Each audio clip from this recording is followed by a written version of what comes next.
be a compelling one. So that's pretty much all there is for this section, but let's go through our checklist.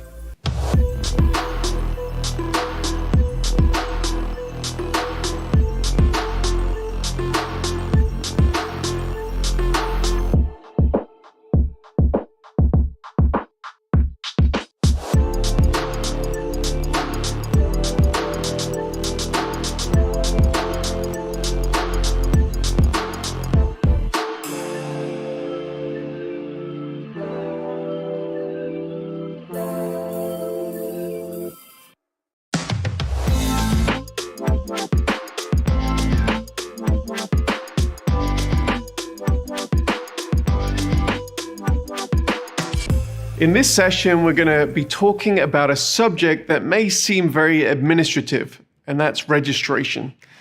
In actual fact, the conversation you have around this very issue actually determines a whole lot about your event and your attendees' experience. So let's jump in. Determining whether your event should have a registration wall is one of the first practical considerations in building your event, as this will be the first thing that is built. It may be true that you can attract a bigger audience on social platforms such as Facebook or YouTube in a short period of time for relatively little cost, but the challenge with this approach is that it's Facebook and YouTube that are the ones who reap the benefits of knowing and serving your audience rather than you. The future of all media delivery is undoubtedly increased customization for the viewer. And the real question you need to be asking right now is whether you want social media platforms to be the one getting to know and serve your audience, or whether you want to be the ones doing that. Registration walls, whether they are paid or free, undoubtedly place a barrier of entry in front of any audience, and a barrier that undoubtedly reduces the amount of attendees. But on the flip side, it also significantly increases the attendees' commitment to your event and to your cause. It communicates a level of exclusivity which is often desirable, and it can significantly cover the costs of your event. Social media strategy should certainly be a component of your overall marketing strategy. However, limiting your content delivery to a single platform decreases your ability to know and to serve your audience effectively. One of the key strategies that we advise at Sardius is to host your event to your own URL and thereby increase awareness of your website and your online community. Sardius will typically host your event at a subdomain of your URL. For example, we often put like a subdomain watch.yourhomepage.com. This integrates with your online home and cements this location as a place for you to serve and interact with your audience effectively. We often advise you to use your social media channels not only to engage your audience with your message and market the event, but also to add value through broadcasting introductory or maybe free public-facing plenary or breakout sessions, which ultimately then point back to your event URL address. And maybe we say clip out certain highlights throughout the event and throw it onto your social media channels. If you don't have an extensive social media presence, it might be advisable to utilize some channels of friends, maybe sponsors or other friends that do have a significant online social media presence. And in that way, you can syndicate valuable content, which can ultimately grow your audience. Now, once you've determined that you wish to create a registered event, another key component to this decision is whether the event will include a paywall or not, and also what type of information you need to collect during this registration process. So we'll go through a few of those type of events. Let's look firstly at the free event registration. Now, that might be as simple as collecting the email addresses and names of your attendees. And some clients even provide the main sessions of the broadcast completely for free with no registration at all, but then offer many of the features of interactivity, the breakouts, maybe the post-event video on demand as perks, which come if you do that free registration. Such a free registration may be worth it to you in order for you to build your CRM database. Keep in mind that it's often advisable to actually connect the registration information collected here to your day-to-day source of truth client's database so that you can make the most of the data. And also to understand how your audience has interacted with your event through the analytics, which we will address later. Once we've determined to do a registration, one of the next key questions is, should I charge for my event? Now, a paywall doesn't always mean that you have to sell tickets. An alternate option could be a voluntary suggested donation for the event, especially in the case of nonprofits, which technically for us works in much the same way as a ticket sale. Many event organizers will not actually cover the cost of the event simply through ticket sales, but with revenue from other sources coming from sponsors, donations, and other ancillary revenue channels during the event. Every event is different. For one portion of high demand, high ticket price events, paying the event bill is never a challenge. But for another portion of event producers, breaking even may be a very high priority for you. Now, as you would expect, the normal rule of supply and demand applied to your ticket sales. Now, more information at registration and higher ticket prices will typically lead to fewer people making a commitment and going through with a purchase. Another consideration that is often relevant for nonprofit events is that when you sell tickets, there is a requisite expectation created related to your event of a certain level of quality in the deliverables, which often includes a high-touch customer service necessity. And therefore, such organizations may choose the route of a suggested donation for a ticket instead. Now, there isn't a right or wrong approach in answering these questions. However, you should consider them alongside your main event metrics as you build your registration. The next section we're going to look at is gathering the right information for you. With any type of ticketing, you will need to determine the fields of information you wish to collect. These may include information necessary for registration and the smooth running of your event, information necessary to create a user profile in the event, and any other marketing information that is helpful for you. I'm just going to run through a list of examples of fields that you may consider, and we'll bring it up on the graphic. Name, your first and last name, email address, a full physical address, a partial physical address, country, state, postal code, telephone number, maybe social media links, a short bio, a profile picture of the attendee, a type of ticket required. You may want to suggest different types of audience journeys throughout the event. You may want to have a field for promotional codes, credit card information, and custom marketing questions and opt-ins. As we look at these fields, one of the questions that comes up, should I be concerned about privacy issues in collecting this data? As more and more companies have profited from using the personally identifiable information, PII, of their constituents, privacy concerns have become an increasing concern for any online endeavor. Now, in many countries around the world, legal frameworks have been created to protect citizens from the unscrupulous practices of certain online companies. Now, even if privacy concerns are something that you have never considered before, it's important, if you have an online presence and you collect any kind of personally identifiable information, that you give it a little bit of thought. If you have a web or an app presence, now would be a good time to develop your own privacy policy, terms of service, and perhaps a cookie policy to communicate that you are not one of those unscrupulous organizations who are going to sell data to the highest bidder. As you build the registration of your event, it's important to display these policies to your audience to communicate how you are using the audience's information. We typically find that displaying these opt-ins at the point of registration is the right place to communicate these policies. Related to these privacy issues is obviously GDPR, CCPA, and other legal requirements around the world.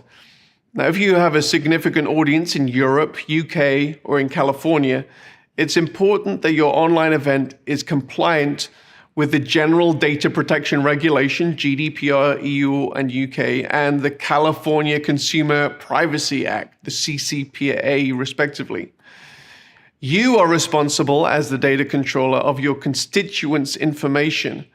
And in a subsidiary manner, Sodius Media is responsible as a data processor for your constituents. Other jurisdictions around the world have similar provisions to GDPR and CCPA, and Sodius tries to keep up to date with many of these.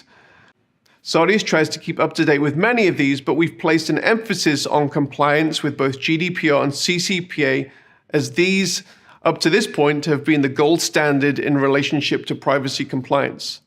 Sodius will provide you with all the relative documentation regarding how we use the information to aid in the smooth running of an online event, and will require you to give permission so that we can process your data.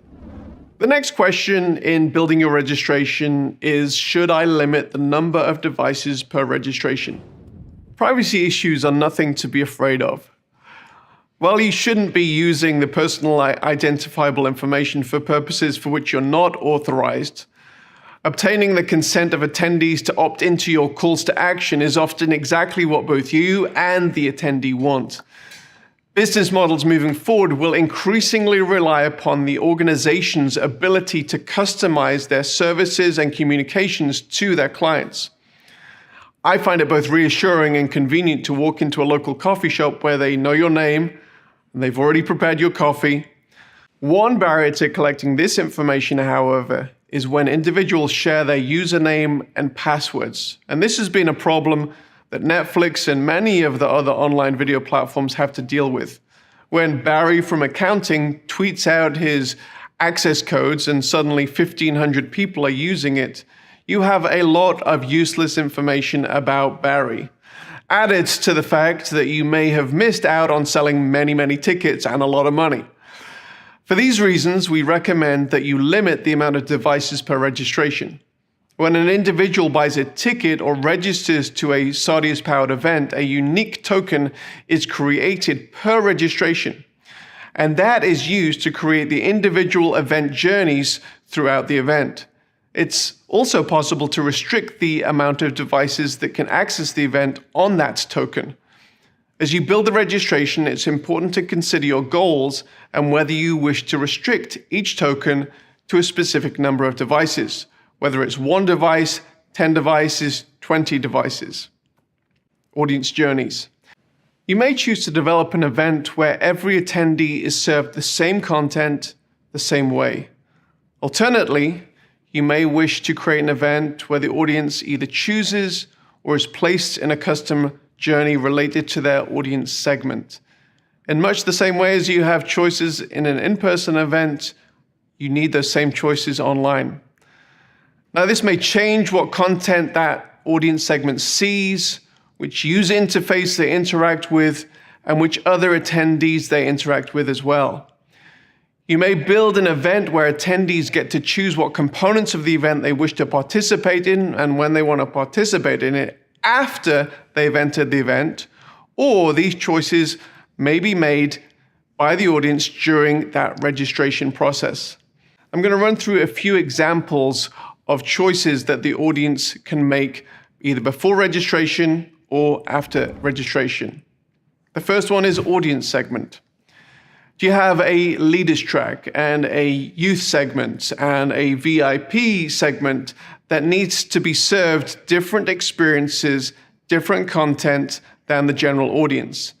This might be determined by a ticket type in the registration process. Secondly, breakouts. Do you have multiple breakout sessions in your event, some of which should be attended by different affinity groups? Again, it is possible for individuals to opt in to this right journey for them in the registration process and therefore make an indication of which breakout they will attend at that point. Chat watch parties. In larger events, it's not advisable to have the entire audience in one chat window. Obviously, depending on how interactive the audience is. As a rule of thumb, I always say if you have an audience over 1,000, you may consider breaking your audience into watch parties by maybe geographic region or affinity group. Selecting skilled and appropriate moderators in your watch parties can add a significant value to your event.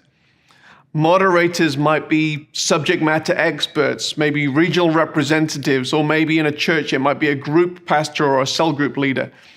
It's also sometimes advisable to include the actual presenter in the watch party if the video being played is actually played simulated live.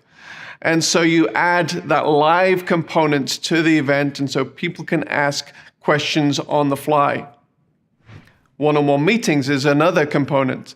Part of any event are exclusive experiences. Meeting one-on-one with subject matter experts, consultants, counselors, or for personal prayer is one such exclusive experience. While this might be decided later on in the event, it's also possible to schedule this experience through the registration process and make this part of the individualized journey for the attendee. Building your online registration. For online events, registering for the event with your organization may be the first point of contact that an attendee has with you. Therefore, there are a number of elements to think through in addition to the fields of information that you're collecting. And these ultimately relate to assets that our project managers and event managers typically ask you to provide us with. Firstly, the design of the ticketing. You need to be thinking about including your event branding in the ticket. Secondly, confirmation message once registered. This is the page that appears immediately after registration to indicate success in registration. We have some stock confirmation pages, but advise you to customize this message as it's from you to the attendee. The registration confirmation email content, this is very similar to the confirmation message we just talked about. Now, we have some examples of what good confirmation emails look like, but again, this is a message from you, so it's important to ensure you get the message and the tone correct from your organization. Lastly, the pre-event landing page. Once an individual has registered, they won't experience the full event until the day that it begins. However, it is still possible to move the objectives of the event forward with an effective pre-event landing site. This is the location where registrants will be directed to upon completing registration. It includes your basic branding elements with a written welcome message and usually a countdown to when the event will open. We also advise that in addition to any text, you include a welcome video, which can help orient your audience regarding what to expect at the event, as well as creating excitement and maybe pointing people to a specific call to action that you may have in that pre-event build-up period. This might be a temporary landing page until the event watch page is created. Now let's talk about collecting money for a moment. A number of ticketing services out there handle the payment processing of an event for a significant fee, which is often taken off the top of the monies collected before the remainder then reaches you. Now we at Saudis operate on a different model, and that's a bring your own Stripe account approach. This means that you will pay the percentage transaction fee, maybe that 2 to 3%, and then receive the income directly from your audience to your bank account. The next question is, when should I open registration? Now, some organizations have established behaviors concerning when they open registration for their events, and it would create confusion to their audience if they veered from this course. However, when no such general behavior has been established, a common question that is often asked is when registration should be opened. Now, while many aspects of a physical event and an online event are transferable, this is one area that must have a few different considerations. An in-person event will often require the audience to take time off work, or at least their day-to-day schedule, if it's an internal organizational event. This often requires much more forward planning, including travel, accommodation arrangements. For this reason, it's often important to open event ticketing up to a year or more in advance for an in-person event. Added to this is the fact that an in-person event often has limited capacity at every level of the event, which could add the motivation to buy early. Now, an online event does not invade as much of the day-to-day schedule of an audience, a fact that must be considered when creating the event schedule if it's entirely online. And therefore, opening up the registration closer to the event and building a clear communication plan from the start of the registration to the end of the event and beyond is something that should be considered. For hybrid events, you may even consider opening up the online portion of the registration later than the in-person portion. While you can still utilize early bird pricing in online events have no real space limitations for the size of an audience. While you can utilize early bird pricing in online events really have no space limitations for the size of the audience. This doesn't mean that an event should have an unlimited registration. Unique limited experiences based on human limitations of breakout watch parties or VIP one-on-one consultations may create that exclusivity that is often a big selling point for an in-person event. So that's pretty much all there is for this section. So let's go through our checklist.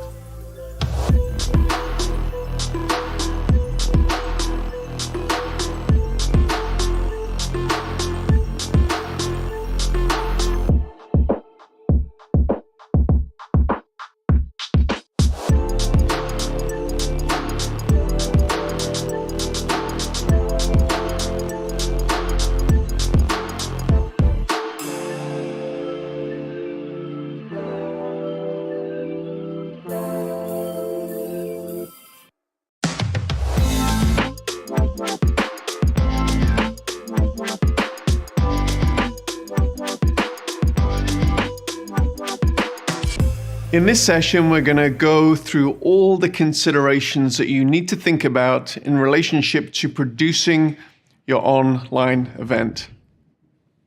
When you design a large in-person event, much thought is often given not only to the content that is delivered from the stage in the main plenaries, but also to the design of the stage and the main auditorium. Also critical is the decor, flow, and hospitality from registration through the main sessions, the breakout seminars, the layout and the movement flow of attendees moving from main session to the exhibition hall, let's say, and finally, the time and the spacing between sessions. All of this process, along with thousands of other considerations unique to your organization, takes time and consideration. The bottom line is the way that the event is designed communicates to attendees their value and the value of the experience. Design gives us the opportunity and the ability to create the correct emotion and feeling needed to highlight the importance of the content that is being communicated in your event. Now, similar motivations must guide the approach to designing an online event. An amazing brand contained with killer design, implemented with a highly intuitive user experience will create the difference between a good and a great event. Creating this wow factor, as we like to call it, is something that will create that difference. Your audience is typically part of your tribe. They've come to your URL to experience your event. Now, while your audience could experience your broadcast within the context of a social media platform or even a cookie-cutter platform, in such scenarios, often the platform itself becomes a dominant part of the experience. You are, in essence, meeting in, say, Facebook's building rather than your own.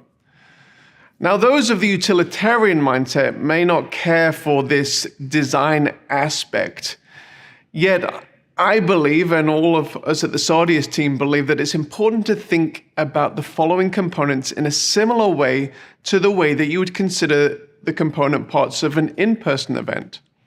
Considering the video, the user interface, which we call the UI, which is typically more about the design aspect, the user experience or UX, which is typically more about the functionality of the platform, as well as the timing of the overall presentation that altogether determines the quality and the wow factor of your event.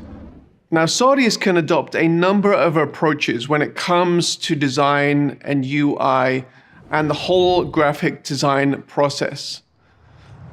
The first approach that we take is that we do everything. Sardius always provides the user experience functionality related to how the event works, and we can also offer professional design services, which can be limited to simply the user interface of the main watch experience, but could also be extended to creating a unique brand guide with logos, graphical assets, motion graphic assets to avoid the workload for many busy design departments, or create a unique interface for smaller organizations that may or may not have a design department. Approach 2 is that you rely for graphic design on your tried and tested in-house designers or design agency. We are very intimately aware of the visceral effect of design and